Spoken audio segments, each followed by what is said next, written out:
আজ আমাদের সকলের প্রণম্য ব্যক্তিত্ব, অন্যতম এক বাঙালি শ্রেষ্ঠ সাহিত্যিকের জন্মদিন। নাম তাঁর আশাপূর্ণা। 9 ভাই বোনে মিলে একসঙ্গে বেড়ে ওঠা অভাবের সংসারে মেয়ে হওয়া থেকে অব্যাহতি পেতে ঠাকুমা নাম রেখেছিলেন আশাপূর্ণা। সুতরাং জীবনের পথ তাঁর মসৃণ ছিল না, তবে যে কোনো কঠিন পরিস্থিতিতে অবিচলিত আর নিজের লক্ষ্যে স্থির থেকে তিনি হয়ে উঠেছিলেন স্বয়ং রবি ঠাকুরের স্বীকৃত সম্পূর্ণা। সংসারের নিত্যদিনের ব্যস্ততা সামলে অনেকগুলো বিনিদ্র রাত যাপন করে তার কলমে উঠে এসেছে বাংলা সাহিত্যের একের পর এক কালোজয়ী সৃষ্টি, যা আমাদের বাংলা সাহিত্য ভাণ্ডারকে করেছে পূর্ণ। সেই স্রষ্টার আজকে জন্মদিন। তার জন্মদিনে শ্রদ্ধার্ঘ্য জানাতে আমাদের সঙ্গে আজকে মহিলা মহলের আসরে আছেন এমন একজন অতিথি, আশাপূর্ণা দেবীকে ঘিরে যাঁর গবেষণা মুদ্রিত হয়েছে একটি বইতে, narrative and gender intersection, selected novels of Ashapurna Devi and Mahasweta Devi. আমরা শুনব সেই কাজের কথা। আলাপ করিয়ে দিয়ে আপনাদের সঙ্গে প্রেসিডেন্সি বিশ্ববিদ্যালয়ের পারফর্মিং আর্ট বিভাগের অধ্যাপিকা শ্রীমতী মুখোপাধ্যায় আজ আছেন আমাদের সঙ্গে মহিলা মহলের আসরে। নমস্কার দিদি। নমস্কার, আমি আসতে পেরে খুবই খুশি। আশাপূর্ণা দেবীর ওপর কাজ আমি 10 বছর আগে করেছিলাম, 2013-14। ওটা একটা মাইনর রিসার্চ প্রজেক্টের কাজ ছিল। মহাশ্বেতা দেবীও ছিলেন, আরও 2জন ইংরেজি লেখিকাও ছিলেন। পাঠকরা আশাপূর্ণা দেবীকে চেনেন নারীবাদী লেখিকা হিসেবে, কিন্তু তাঁর সাংসারিক আটপৌরে জীবন কিন্তু সেই কথা বলছে না। আপনার গবেষণায় আশাপূর্ণা দেবীর চরিত্র যেভাবে চিহ্নিত হয়েছে মানুষের কাছে, আপনার বিশ্লেষণ আমরা জেনে নেব। আর এক আশাপূর্ণা বলে একটি অনবদ্য গ্রন্থ আছে, যেখানে উনি নিজের জীবনের কথা, তো বিশ্লেষণই বলবো না, কিন্তু নিজের জীবনের, উনার সাহিত্যে বেড়ে ওঠা, বা উনি কেন কথা সাহিত্য, কেন উনি নভেল বেছেছিলেন অ্যাজ হার আইডিয়াল জনরা, এইসব নিয়ে উনি অনেক কথাই বলেছেন। এবং তাতে কিন্তু উনি লিখেছেন যে উনি অত্যন্ত গোঁড়া পরিবারের মেয়ে ছিলেন, অত্যন্ত গোঁড়া পরিবারে তার বিয়ে হয়েছিল, এবং 12 বছরের পর বাড়ি থেকে বেরোনোর কোনো অনুমতি মেয়েদের ছিল না, এবং দাদারা স্কুলে পড়তেন কিন্তু তাকে বা তার বোনেদের স্কুলে পাঠানো হয়নি।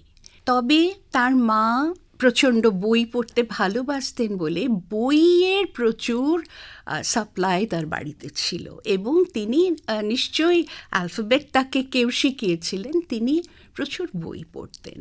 কিন্তু মেয়েদের এই অবরুদ্ধ জীবন সম্বন্ধে তার মনে অনেক প্রশ্ন জাগে, এবং এই যে ইন্টারোগেশন আমরা বলি ইংরেজিতে, যে এইটা ছিল বলেই উনার কিন্তু যে ফেমিনিস্ট ট্রিলজি যেটা, সেখানে এই প্রশ্নগুলো বারবারই প্রতিধ্বনিত হয়েছে। বেশ, আপনি তো ফেমিনিস্ট ট্রিলজির ওপর কাজ করেন। হ্যাঁ, করি। আশাপূর্ণা দেবীর সৃষ্ট নারী চরিত্রগুলি ভীষণ রকম মূর্ত। সেই চরিত্রগুলি বিশ্লেষণের ব্যাপারে আপনার পড়াশোনা, আপনার গবেষণা যদি আজকে আমাদের সঙ্গে একটু ভাগ করে নেন। নিশ্চয়ই। দেখো, ব্যাপারটা হচ্ছে মেয়েদের যে অ্যাচিভমেন্ট, সেটা আমি যতটা দেখলাম, আফ্রিকান বলো, আফ্রিকান আমেরিকান বলো, আর আমাদের সুবর্ণলতা, প্রথম প্রতিশ্রুতি, বকুল কথা, এই যে একটা অনবদ্য ট্রিলজি, মেয়েদের অ্যাচিভমেন্টটা সবসময় একটা জেনারেশনাল অ্যাফেয়ার। মা করলেন, তারপরে মেয়ে করলো, তারপরে তার মেয়ে করলো। আশাপূর্ণা দেবী নিজেই বলছেন যে এরা অনেকে ছিলেন না। উনি কাদের নিয়ে লিখেছেন তার এই যে ট্রিলজি, যেটা বলছেন তার আগে, যে আমার একটা ট্রিলজি লেখার ভীষণ ইচ্ছে ছিল। আমি যে সমাজে সমস্যাগুলো দেখতাম, যে পুরুষকে একরকমভাবে ট্রিট করা হয়, মেয়েদের অন্য রকমভাবে। জানো তো, মেরি ওলস্টনক্রাফটের একটা অনবদ্য বই আছে, 1792-তে এসে আছে, vindication of the rights of women. তাতে মেরি ওলস্টনক্রাফট একই প্রশ্ন করছেন যে ঈশ্বর কি তাহলে দুরকম মানুষ সৃষ্টি করেছেন, যে এক ভাগ অনেক কিছু পাবে আর অন্য ভাগ কিছুই পাবে না, মানে প্রায় পশুর মতো তাদের জীবন জীবন হবে। আশাপূর্ণা দেবী এই যে বৈষম্য, গভীর বৈষম্য সমাজে লক্ষ্য করেছিলেন, আর তিনি নিজে খুবই প্রতিবাদী তার মানসিকতা ছিল। উনি বলছেন যে আমার জীবনযাত্রায় আমার এই প্রতিবাদী ব্যাপারটা কেউ দেখতে পেত না, কারণ আমি সংসারের সব কাজ করতাম, যখন সময় ভুলে যেতাম না যে আমাকে লিখতে হবে। তুমি যে বললে না, রাত জেগে বিনিদ্র রাত, ভুলে যেতাম না যে আমাকে লিখতে হবে। কিন্তু এই যে আমার মধ্যে যে একটা গভীর বা গাঢ় প্রতিবাদী সত্তা ছিল, তারই প্রতিফলন আমার এই চরিত্রগুলোর মধ্যে। সত্যবতী উনার ফেভারিট। উনি বলছেন যে 3টের মধ্যে প্রথম প্রতিশ্রুতি আমার সবচেয়ে প্রিয়। তবে আমাকে যদি জিজ্ঞেস করো, আমি বলবো সুবর্ণলতা আমার ভীষণ প্রিয়। কারণ জানো তো, সত্যবতীর মধ্যে একটা ইউনিডিরেকশনাল ব্যাপার আছে। ওর কোনো ডাউট বা কনফ্লিক্ট নেই, ওর মধ্যে কোনো বিরোধ ব্যাপারটা নেই। ও যা ডিসিশন নেয় ও সেটাই করে। কিন্তু আমরা তো জানি জীবনে নারী এবং পুরুষ, তবে নারীর ক্ষেত্রে বিশেষ করে কনফ্লিক্ট জোনটা এত চার্জড হয় যে সেখানে একেবারে একবজ্ঞা হয়ে এগিয়ে যাওয়া, এটা আমাদের সবার ভাগ্যে হয় না একদম। আর সুবর্ণলতার এই সুবর্ণলতাকে 9 বছর বয়সে বিয়ে দিয়ে দেওয়া হলো, এবং যেহেতু ওকে গ্রামে গিয়ে বিয়ে দেওয়া হয়েছিল, ওর বাবা নবকুমার সেটা করলেন, তার মা এলোকেশীর কথা শুনে যে 9 বছরের মেয়ে হয়ে গেছে, ধিঙ্গি হয়ে গেছে। তো সত্যবতী সেটা জানতেন না। উনি যখন গ্রামের বাড়ি যাওয়ার পথে সেটা জানতে পারলেন এবং দেখতে পেলেন, উনি ওই বিয়ের আসর থেকে মুখ ফিরিয়ে নিয়ে চলে গেলেন বেনারস তার বাবার কাছে। ওইখানে নবকুমারের একটা উক্তি আছে যে সেই যে 9 বছরের সুবর্ণলতা কাঠ হয়ে দাঁড়িয়ে রইল, মা চলে গেল, ঠিকরে বেরিয়ে এলো, তার কি দোষ ছিল? তো সারাটা জীবনে সুবর্ণলতা তার মাকে খুঁজেছিল। আকাশের মধ্যে বলছে যে সে একটা ছোটবেলা তার আকাশ উজ্জ্বল করে রাখতো একটা মুখ, সেই মুখকে সে খুঁজত। কিন্তু বারবার প্রশ্ন ছিল যে তুমি আমায় কেন ছেড়ে চলে গেলে? এবং যে মেয়ের 13খানা বাচ্চা হয়েছিল, মায়ের সাহায্য যে মেয়েদের বাচ্চা হওয়ার সময় কতটা লাগে সেটা আমরা অনেকেই জানি। সুতরাং সত্যবতীর এই যে একবজ্ঞা ব্যাপারটা, সুস্মিতা, আমি কিন্তু পছন্দ করতে পারি না। আমার দৃষ্টিভঙ্গি থেকে সুবর্ণলতার মধ্যে কনফ্লিক্টগুলো অনেক বেশি ড্রামাটিক, অনেক বেশি রিয়েলিস্টিক, অনেক যন্ত্রণা ওর। সত্যবতীর যন্ত্রণাটা ন্যারেটর, কিন্তু ন্যারেটর নিয়ে আমি 2 লাইন বলতে চাই। এত টেক্সটের ব্যাপারে সিম্প্যাথি, মানে সুবর্ণলতা আর ন্যারেটর, আমি বলবো না আশাপূর্ণা, হ্যাঁ, কারণ এই কথাটা না বলাই ভালো যে আশাপূর্ণা বলছেন, হ্যাঁ, তার থেকে টেক্সটের যিনি ন্যারেটর, ওমনিশিয়েন্ট ন্যারেটর, সব জানেন, সেই ন্যারেটর, এটা 19th সেঞ্চুরি রিয়েলিজমের টেকনিক, যে যিনি বলছেন তিনি সবটা জানেন। তো সেই ন্যারেটরের সুবর্ণলতার মনের সঙ্গে অঙ্গাঙ্গিভাবে সম্পর্ক, এবং কোথায় এক এক সময় সুবর্ণলতার কথা শেষ হচ্ছে এবং ন্যারেটরের শুরু হচ্ছে, সেটা আমরা অনেক সময় ধরতে পারি না। একটা উদাহরণ আমি তোমাকে দেব, এটা আমি সত্যবতীতে ফেরত যাচ্ছি, যে একটি 10 বছরের মেয়ে পুঁটি, সে তার স্বামীর বিছানায় যেতে চাইতো না। স্বামী 2বার বিবাহিত, তিনি দৈহিক সম্পর্কটা তার কাছে খুব ইম্পর্ট্যান্ট ছিল, এবং সে করতো না বলে সেই জন্যে তাকে নোড়া দিয়ে মেরে শাশুড়ি আর স্বামী মেরে ফেলল। এই কথাটা পুঁটির দিদি এসে সত্যবতীকে বলছে। আর সেইখানে যে বিবরণ আছে যে সত্যবতীর মুখের অবস্থা, চোখের অবস্থা, মানে কি সাংঘাতিক। সত্যবতী বলছে তুমি কিছু করবে না? সে বলছে কি করব, কি করার আছে, মিথ্যে ঝামেলা বাড়িয়ে লাভ নেই। তখন সত্যবতী বলছে মিথ্যে ঝামেলা? সারা টেক্সটটা, ওইখানটা, ওই জায়গাটা ওই মিথ্যে ঝামেলা শব্দের অনুরণনে একেবারে মানে রেজোন্যান্ট হয়ে গেল।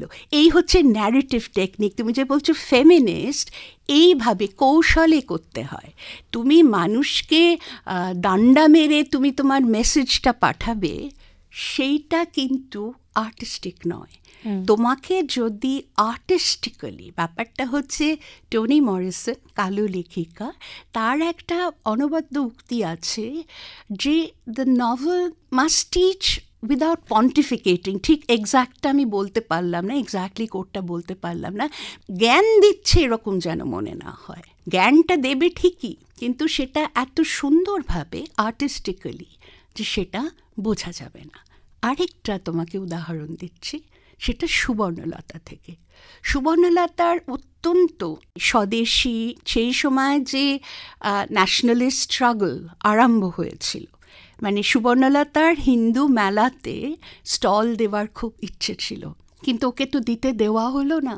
তো সেখানে ঠাকুর পরিবারের মেয়ে, তোমরা জানো সরলা দেবী চৌধুরী, তার অনেক পরে, কিন্তু তিনি তো ভীষণ পেট্রিয়টিক ন্যাশনালিস্ট ছিলেন। এবং ঠাকুরবাড়ির মেয়েরা, আমি সঠিক বলতে পারবো না স্বর্ণকুমারী দেবী কিনা, তারা স্টল দিতেন। সেখানে এই ন্যারেটর, মানে যিনি লিখছেন গল্পটা, তিনি বলছেন সুবর্ণলতা কি সেই রকম বাড়িতে জন্মেছিল? তারা হচ্ছে রাজপ্রাসাদের মেয়ে, তারা হচ্ছে রাজপথের মেয়ে, যারা এই সুযোগটা পায়। সুবর্ণলতার ওই ডাস্টবিন ওল্টানো সরু গলির বাড়ি থেকে তার পক্ষে ওই হিন্দু মেলা অবধি পৌঁছনো সম্ভব ছিল না। তো এটা সুবর্ণলতা বলছেন না, কিন্তু যিনি বইটা লিখছেন, যার গলাটা আমরা শুনতে পাচ্ছি, তিনি বলছেন। কিন্তু সুবর্ণলতার এই ন্যাশনালিস্ট স্ট্রাগল যেটা, সেটার সঙ্গে মানে খুব গভীর সিম্প্যাথি ছিল। ও যেরকম বলো বলো বলো সবে শতবীণা বেনু রবে, এইসব বাড়ির ছেলে মেয়েদের এই গান শিখিয়েছিল, সেটাও আবার সেই বাড়ির এক দেওর অত্যন্ত মানে কটাক্ষ করেছিল, সেটা সে করেছিল বলে। যে পয়েন্টটা আমি রাখতে চাই, যে উদাহরণটা দিতে চাই, সেটা হচ্ছে ওর এক দেওর ছিল অম্বিকা বলে। তো সেই অম্বিকা জেল খেটেছিল। জেল খাটার পর সুবর্ণলতার সঙ্গে দেখা করতে এসেছিল। তখন সুবর্ণলতা পর্দার যে নিয়ম কানুন, সেটাকে ভেঙে বারান্দায় বেরিয়ে এসেছিল।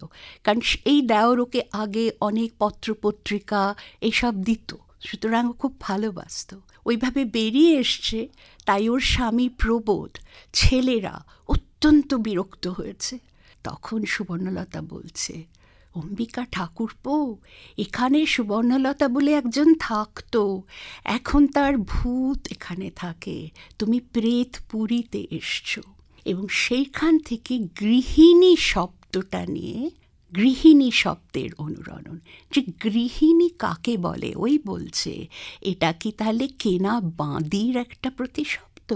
গৃহিণী, এই হলো ফেমিনিস্ট ভোক্যাবুলারি। যে সমাজের নিয়ম কানুন, সমাজের ব্যবস্থা বিধি, যেখানে মেয়েরা একটা ধরনের নিয়মে আবদ্ধ আছে, সেই বিধিগুলোকে প্রশ্ন করা। দেখো সুস্মিতা, ভাষায় পুরো সমাজের ভ্যালিউজ নিহিত থাকে। যেরকম সুবর্ণলতার ছেলে সুবর্ণলতাকে বলে, সুবর্ণলতা বলল, হ্যাঁ রে, আমাকে একটু বেথুন স্কুলে নিয়ে যাবি? ও 9 বছর বয়স অবধি বেথুনে পড়েছিল। তাতে ছেলে বলল, ভানু বলল, মেয়ে মানুষের সঙ্গে আমি রাস্তায় যেতে পারবো না। তো দেখো, সেই কালে মেয়ে মানুষ, আমাদের যুগে মহিলা। তো এই যে মেয়ে মানুষ থেকে মহিলা অবধি এই যে জার্নিটা হয়েছে, সংজ্ঞা বলবো না, জাস্ট টার্ম, এটার মধ্যে কিন্তু একটা ঐতিহাসিক রেভলিউশন বলবো না, শিফট আছে। সেজন্যে ভাষা একটা সমাজের ভ্যালিউজগুলোকে বহন করে। তো ফেমিনিস্ট কথাটার অনেক রকম অর্থ। ফেমিনিস্ট কথাটা হচ্ছে যারা মেয়েদের অগ্রগতি, মেয়েদের জীবনের ব্যবস্থা অবস্থার উন্নতির জন্য কাজ করে, তারা হলো ফেমিনিস্ট। এবার অ্যাক্টিভিজম আছে, মেয়েদের ভোট যখন বিদেশে, যখন ভোটের জন্য যুদ্ধ হয়েছিল, হ্যাঁ, সে রেস কোর্সে প্রাইম মিনিস্টারের ঘোড়া দৌড়চ্ছে, একজন মহিলা সেই স্কার্ট পরে তার পাশাপাশি দৌড়চ্ছে, যে তার একটা সই দরকার। হ্যাঁ, তো সেটা এক ধরনের। আবার অ্যাকাডেমিক ফেমিনিজম এই অনেকটা শব্দের ওপর আর ল্যাঙ্গুয়েজের ওপর এমফোসিস, যে এনকোয়ারি, গৃহিণী শব্দটা তার মানে কি কেনা বাঁধির একখানা প্রতিশব্দ? এর মধ্যে একটা গোটা সমাজকে প্রশ্ন করা হচ্ছে, তার পুরো ব্যবস্থাকে। হ্যাঁ, আরও আছে জানো, পিঞ্জরের পাখি। রাসসুন্দরী দেবীর আমার জীবনেও, রাসসুন্দরী 1875-এ বেরিয়েছিল ওনার বইটা, প্রথম আত্মজীবনী বাঙালি মহিলার লেখা। সেখানে রাসসুন্দরী মাকে দেখতে যেতে পাচ্ছেন না, মা অসুস্থ, বলছেন আমি পিঞ্জরে আবদ্ধ পাখি। ঠিক এই শব্দটা না থাকতে পারে, কিন্তু এই ভাষায় এই শব্দই ব্যবহার করছেন। ঠিক সেইভাবে সুবর্ণলতার একটা কবিতা আছে, সেখানে ও বলছে পিঞ্জরের পাখি সম বন্দি তার প্রাণ। এই যে শব্দ পাখি, পিঞ্জরের পাখি, তার সেখানে দৃষ্টি আকর্ষণ করা হচ্ছে। তাহলে এইভাবেই একটা ফেমিনিস্ট ইন্টারোগেশন, মানে প্রশ্ন করা, মেয়েরা প্রশ্ন করছে সমাজকে, এটাই ফেমিনিজম। এবং আশাপূর্ণা দেবী বলছেন আমারটা অত প্রত্যক্ষ ছিল না, কিন্তু আমার ভেতরে যে প্রতিবাদী সত্তাটা ছিল সেটাই আমার লেখায়, আমার চরিত্রের মধ্যে প্রকাশ পেয়েছে, চরিত্র অঙ্কনের মধ্যে প্রকাশ পেয়েছে। একদমই তাই। আশাপূর্ণা দেবীর প্রায় 3000 ছোট গল্প, 250টি উপন্যাস। উনি একটি পত্রিকার সাক্ষাৎকারে বলেছিলেন, ছোট গল্প লেখাটা আমার প্রেম, উপন্যাস লেখাটা আমার কাজ। এইভাবে সমাজের বেড়াজালকে ভেঙে মেয়েদেরকে প্রতিষ্ঠিত করা, এই শব্দগুলি প্রতিটা চরিত্রকে জীবন্ত করে তুলেছে। তার যে বিস্তার প্রত্যেকটি উপন্যাসের মধ্যে, যা প্রতিটি পাঠককে বছরের পর বছর সেই কালোজয়ী সৃষ্টিগুলো আমাদের মুগ্ধ করে চলেছে। আপনার কাজ সম্পর্কে জানলাম, আপনি পারফর্মিং আর্ট বিভাগে কাজ করেন। এই ক্ষেত্রে আপনার কাজের অভিজ্ঞতা শুনে আজকের মতো অনুষ্ঠান থেকে বিদায় নেব। আচ্ছা, আমার তো সাহিত্য হচ্ছে মূল বিষয়বস্তু। পারফর্মিং আর্টসে আমি থিয়েটার থিওরি পড়াই, এবং থিয়েটার থিওরি পড়ানোর জন্য আমার সাহিত্যের জগৎটা অনেক বিস্তারিত হয়েছে, অনেক নতুন মেথোডলজি শিখেছি, এবং তাতে আমার সাহিত্যর সমালোচনা বা আলোচনা করতে অনেক সুবিধে হয়েছে, অনেক এনরিচড হয়েছে। দেখো, যেরকম আমাদের যে নাট্যশাস্ত্র, যে রসতত্ত্ব, হ্যাঁ, এটা তো ওয়েস্টার্ন থিওরিজের মধ্যে আসে না। সেখানে ওই অ্যারিস্টটলের ক্যাথারসিস, ফিয়ার অ্যান্ড পিটি এসব আছে। এই যে রসতত্ত্ব, নবরস বা ভাব, আমাদের ধরো গানের বিশ্লেষণ করতে গেলে সেখানেই রস আর ভাব, রবীন্দ্রনাথের বিভিন্ন গান, সে ভাব মুখর, অনেক সমৃদ্ধ হয়েছি আমি পারফর্মিং আর্টসের, বিশেষ করে নাটকের থিওরি পড়ে।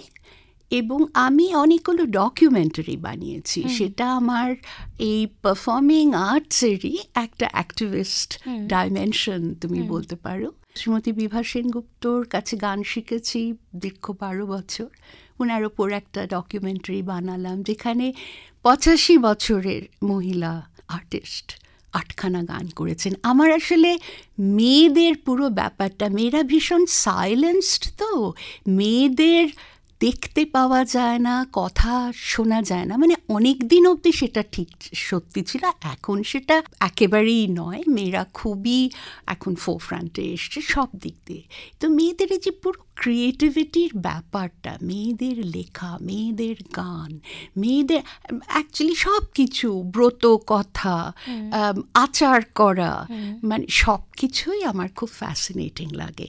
আমিও একটা এসেকে উল্লেখ করে শেষ করব, সেটা হচ্ছে আমার পিএইচডির বিষয় কিন্তু আফ্রিকান আর আফ্রিকান আমেরিকান মহিলা লেখিকা। অ্যালিস ওয়াকার বলে একজন খুব বিখ্যাত কালো লেখিকা, মানে আফ্রিকান আমেরিকান লেখিকা আছে। তার একটা এসে আছে, in search of our mother's gardens. সেখানে উনি বলছেন যে আমি পুরুষ ট্রেডিশনে ইন্টারেস্টেড না, আমি মায়েদের ট্রেডিশনে ইন্টারেস্টেড।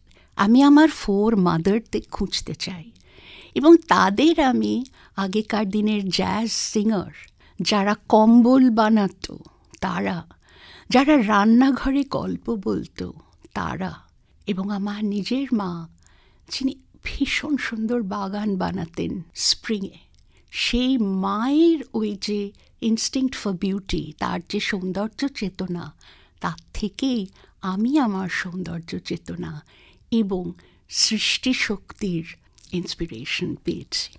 আমরাও মুগ্ধ হলাম আপনার সাক্ষাৎকারে। একজন গুণী মানুষ ছিলেন আজকে আমাদের সঙ্গে, যিনি একদিকে অধ্যাপনার কাজ করেন, একদিকে ফেমিনিস্ট ট্রিলজির ওপর কাজ করছেন, অন্যদিকে কম্পারেটিভ লিটারেচারের ওপর কাজ করেছেন, পারফর্মিং আর্ট বিভাগে কাজ করার পাশাপাশি সেগুলি উপস্থাপনার জন্য ডকুমেন্টারির কাজ করেন, এবং সবশেষে তিনি একজন রবীন্দ্রসঙ্গীত শিল্পী। আশাপূর্ণা দেবীর জন্মদিনে শ্রদ্ধার্ঘ্য নিবেদন করলাম আজকে আমরা। খুব ভালো থাকবেন দিদি, অনেক ধন্যবাদ, নমস্কার। তুমিও ভালো থেকো সুস্মিতা। এতক্ষণ শুনলেন অধ্যাপিকা শ্রীমতী মুখোপাধ্যায়ের সাক্ষাৎকার।